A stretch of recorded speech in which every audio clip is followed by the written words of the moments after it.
رسول اللہ صلی اللہ علیہ وآلہ وسلم سب سے زیادہ سخی تھے، اور آپ کی سخاوت رمضان شریف کے مہینے میں اور بڑھ جاتی جب حضرت جبرائیل علیہ السلام آپ سے ملاقات کے لیے ہر روز آنے لگتے۔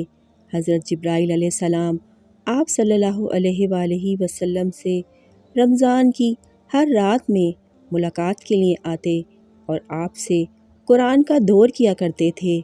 آن حضرت صلی اللہ علیہ وآلہ وسلم خصوصاً اس دور میں جب حضرت جبرائیل علیہ السلام روزانہ آپ سے ملاقات کے لیے آتے تو آپ خیرات و برکات میں تیز چلنے والی ہوا سے بھی زیادہ سخی ہو جاتے تھے۔ حضرت ابو ہریرہ رضی اللہ عنہ سے مروی ہے کہ رسول اللہ صلی اللہ علیہ وآلہ وسلم نے فرمایا، کچھ قومیں خواہش کریں گی کہ کاش وہ بہت زیادہ برے عمل کرتے۔ صحابہ نے پوچھا، اے اللہ کے رسول، کس وجہ سے؟